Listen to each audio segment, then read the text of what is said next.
Hey guys, I'm back with another figure review, and I gotta say I'm feeling a whole lot better than I was yesterday. So I'm hoping that I'm a little bit more personable as far as having to listen to these reviews goes.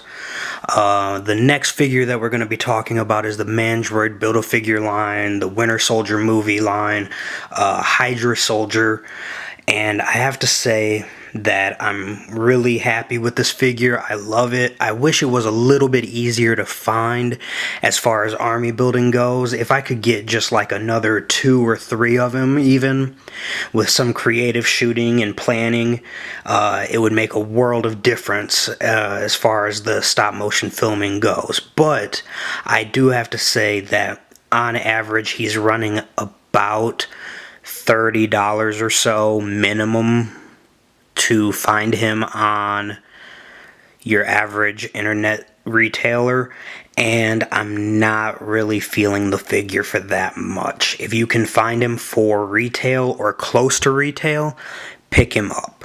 Great figure for the price point retail. But if you're going to pay aftermarket prices, that $30 and above for this figure, I'm not really feeling it. I do have to say he comes with a couple of big-ass guns, which is cool for this figure. I can get behind that for the Hydra Soldier. And unlike the Winter Soldier, where they gave him that ridiculous gun, which I think is just a red repaint of this one, actually, that doesn't fit that character, but these work for him. And he's got a really good look, a really solid build. The figure is a little loose in parts, a little wobbly. Not a big fan of that. But he's basically fodder anyways for other characters to beat the hell out of. So it's not like it's a huge deal.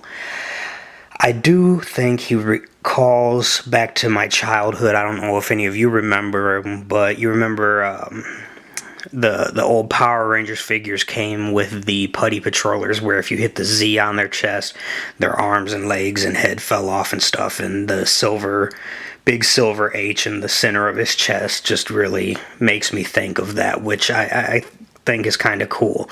But again, as much as I do like this figure, I do not like the price point for him, and I admit that that's kind of partially my fault, because I didn't get into collecting or didn't get into stop motion or anything like that with these guys until probably a good 8 months after Winter Soldier line had mostly found its way out of retail. So that's kind of on me, but at the same time, the guy really just isn't worth $30+. He is worth retail, and at retail, thumbs up.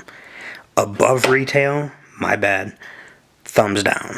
So I really think if you want to build an army and have the money or the resources, definitely go with the new Hydra figures.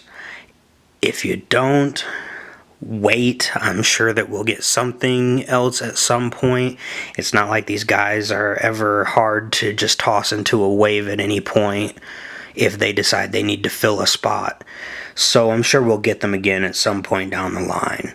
But overall, I like him as long as I'm paying retail for him. See you guys on the next one.